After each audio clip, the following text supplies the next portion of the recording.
Lebih keras boleh, hatiku, come on.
Melihatmu dengannya.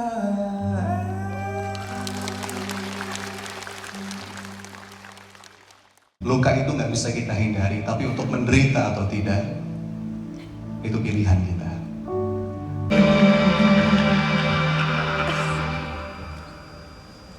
Oh, di sana berdiri engkau dengan senyuman dan keping harapan. Di belakang tempatmu bersandar, tanganku terbuka kapanpun kau ingat pulang.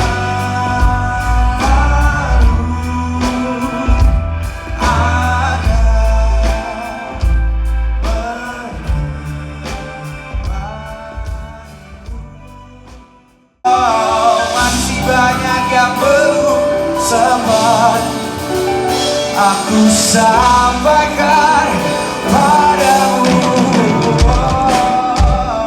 Masih banyak yang belum sempat aku katakan padamu. Masih banyak yang belum sempat aku sampaikan.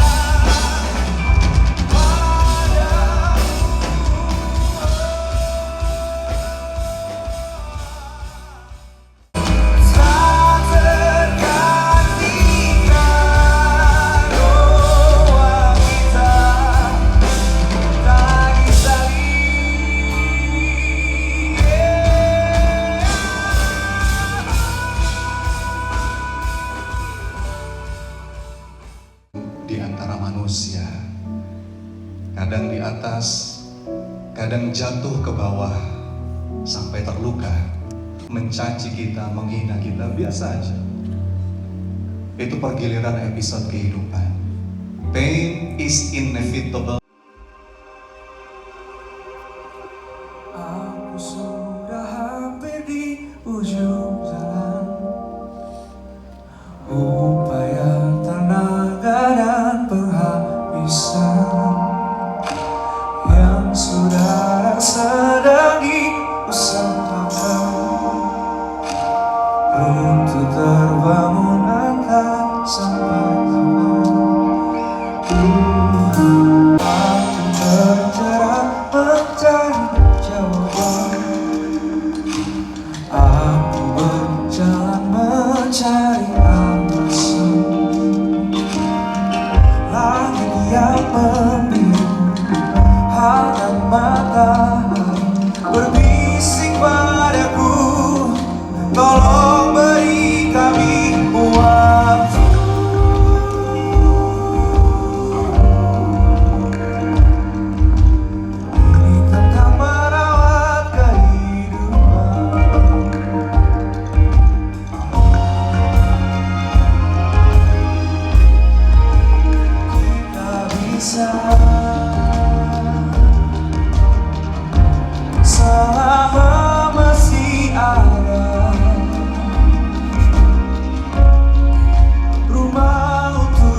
Kenapa? Karena dia meletakkan sandaran harapan dan tujuan hidupnya itu kepada Rob semesta.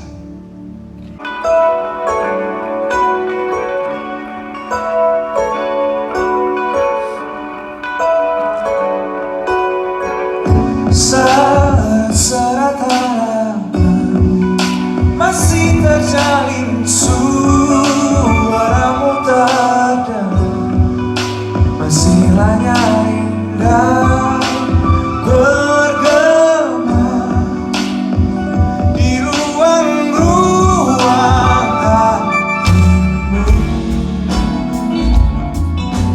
Tenangkan hati, semua ini bukan salahmu. Jangan berhenti, yang kau takutkan akan terjadi. Mengaku agar kita bisa bangun kembali setelah terjatuh dalam keterpurukan. Yang pertama itu ngaku. Apa yang diakui? Ada 3. Kita buka slide-nya. Yang pertama, akui apapun, segala rasa yang ada pada relung jiwa. Kenali Bapak Ibu. Terima, izinkan dia hadir. Jangan ditolak. Allow yourself to be human.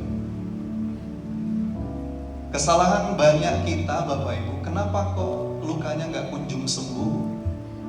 Kesempitannya nggak kunjung berubah menjadi lapang? Karena kita menolak. Segala rasa yang hadir di relung jiwa Bapak Ibu, izinkan, peluk. Ya Allah, aku sedih. Ya Allah, sakit rasanya. Sebagaimana ungkapan mesra Nabi Yakub ketika puluhan tahun kehilangan anaknya Yusuf alaihissalam, dan dia mengatakan, qala innama ashku bathi wa huzni ilallah. Aku sedih dan aku sampaikan kesedihanku kepada Allah. Akui Bapak Ibu, jangan ditolak. Hati-hati dengan toxic positivity. Apa itu toxic positivity? Kita pura-pura baik-baik saja, padahal sebenarnya kita sedang tidak baik-baik saja. Dan akui bahwa kita ini lemah. Itulah kenapa salah satu kalimat indah yang mestinya sering terucap dari lisan kita sebagai seorang hamba itu adalah la haula wala quwwata illa billah.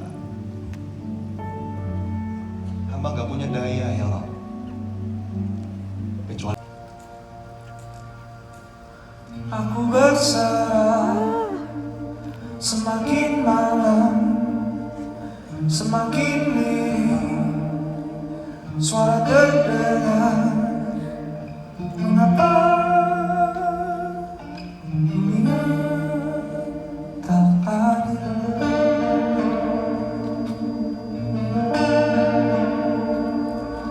Luka yang basah masih terasa.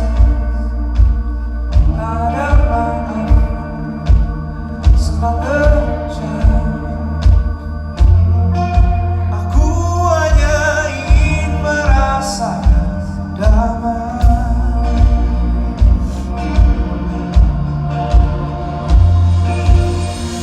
Bayangkan bahwa aku memaafkan hati yang berluka. Aku memaafkan.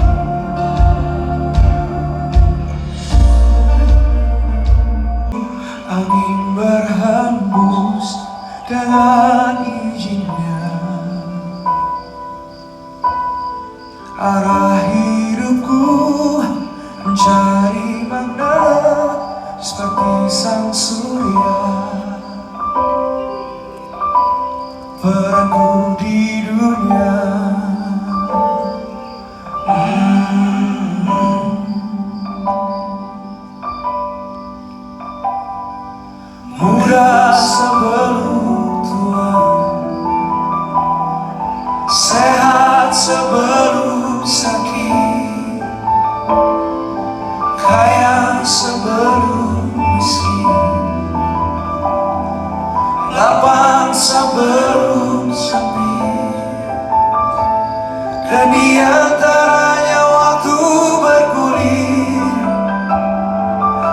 tak berjalan, oh kadang dia berlari.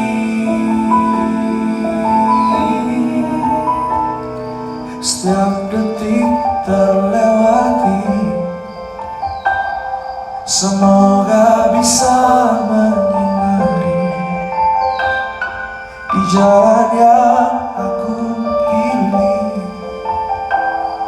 Hiduplah sebelum mati. Apa yang perlu kita akui Bapak Ibu dalam keadaan terluka? Diakui pertama kali adalah nikmat.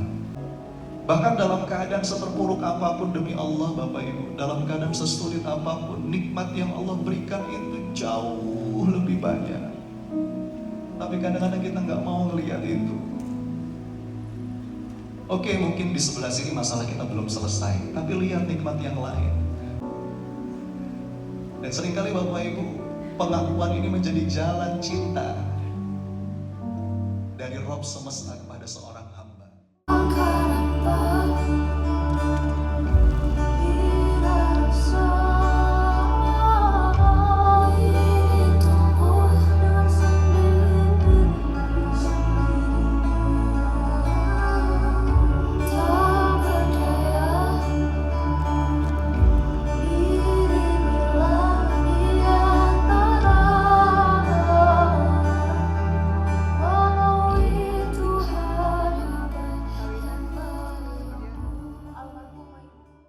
Sebuah syair Bapak Ibu yang saya mohon izin bacakan untuk Anda ya. Mari kita lihat. Judulnya itu, apakah Allah mencintaiku? Pernah nggak nanya Bapak Ibu? Sekali dua kali terbersit dalam lintasan pikiran kita, iya ya. Apakah Allah mencintaiku? Pertanyaan ini merayuku untuk introspeksi. Apa ternyata Allah juga mencintai orang-orang yang suka bertobat? Aku segera merenung, jangan-jangan ayat ini untukku dan untuk orang-orang yang sepertiku. Maka segeralah lisanku berucap astagfirullah wa atubu ilaih.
Seberapa mudah kita memaafkan orang tergantung seberapa besar harapan kita juga untuk dimaafin sama Allah. Kita buka satu slide lagi. Para ulama mengatakan mengadu kepada Allah itu adalah penyembuh bagi jiwa yang hampa, pikiran yang bimbang, dan hati yang terluka. Ngadu Bapak Ibu dalam urusan sekecil apapun. Mengumpulkan bekal di dunia, menyinari sebelum kita kembali padanya. Muda sebelum tua, sehat sebelum sakit, kaya sebelum miskin, lapang sebelum sempit.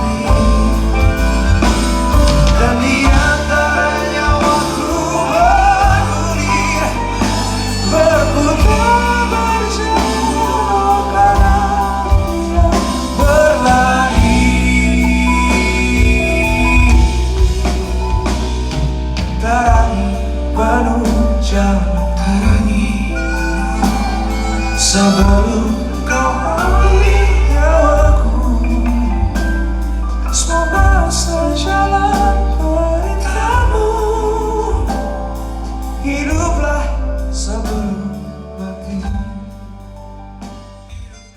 Dari awalnya udah gitu.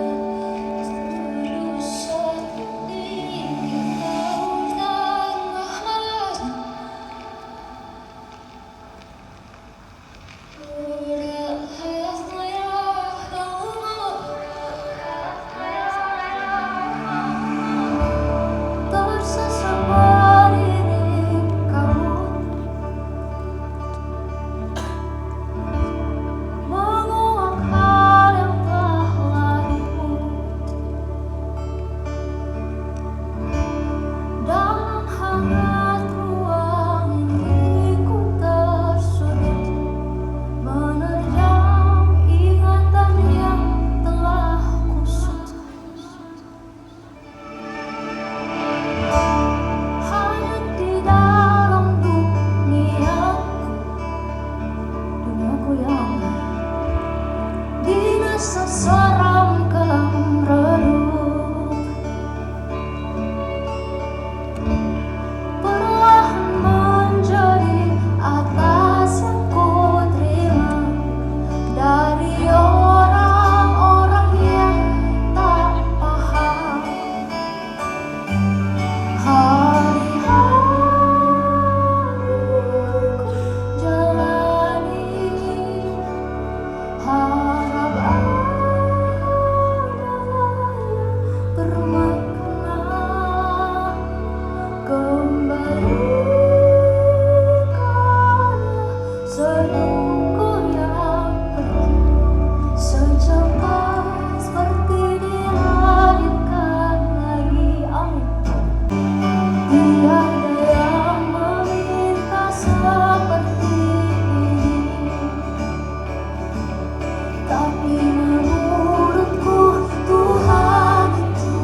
Seiring waktu berjalan, kita masuk fase yang kedua. Setelah shock itu fase apa? Denial. Denial itu kita menolak, kita nggak mau nerima kenyataan.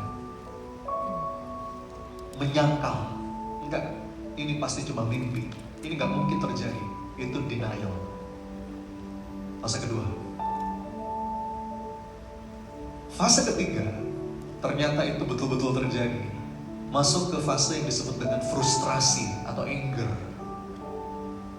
Mungkin di fase ini sebagian di antara kita mulai menyalahkan keadaan, mulai mempertanyakan takdir. Kita mungkin ngalamin satu momen kayak gitu tuh Bapak Ibu. Shock, denial, frustrasi. Nanti masuk fase berikutnya, ini titik paling rendah, ini critical, namanya sad. Sedih. Sedih yang mendalam, ini critical Bapak Ibu. Masih ingat tadi yang di sesi pertama saya katakan, kenapa setan itu paling senang dengan seorang mukmin yang bersedih hati? Karena orang tuh kalau lagi sedih, energinya rendah, low, itu dibisikin gampang. Ya. Ini mesti ada ganjelannya nih, Bapak Ibu. Ganjel bawah itu disebut dengan sabar. Jadi, tapi sebetulnya normalnya kita sebagai manusia, seiring waktu berjalan, kita bisa pulih dengan sendirinya. Kalau tadi naik sempat turun nih Bapak Ibu, jadi kalau saya kasih grafik ya, pertama kita shock, lalu kita denial, setelah denial kita frustrasi, turun energinya, masuk lagi fase berikutnya sedih. Nah, ini kalau di sini kita bisa lewat Bapak Ibu, minimal bertahan itu dalam arti kita menahan diri kita nggak melakukan apapun yang Allah murkai. Walaupun hati belum ridho, Bapak Ibu, sabar itu belum tentu ridho. Sabar itu kita menahan diri dari sesuatu yang Allah nggak suka. Walaupun kita belum ridho, nggak apa-apa, tapi kita tahan paling nggak. Nah kalau kita lewat fase ini Bapak Ibu, nanti mulai naik. Ada fase berikutnya yaitu adaptasi ya, adaptif. Kita mulai menyesuaikan diri dengan keadaan, mulai mengambil keputusan, life must go on. Nanti pelan-pelan kalau kita teruskan perjalanannya, insya Allah kita akan sampai baru pada titik yang disebut dengan acceptance. Anda perhatikan tuh Bapak Ibu, ini teori namanya Kubler-Ross curve, kurva Kubler-Ross kalau dalam psikologi itu. Awalnya mungkin kita shock, mulai denial, mulai frustrasi, mulai sedih, bertahan. Nanti seiring waktu berjalan kita bisa naik lagi tuh, sampai di titik acceptance. Jadi saya cuma jawab buat Bapak Ibu semua, Mbak Febri dan semua, take your time, take your time.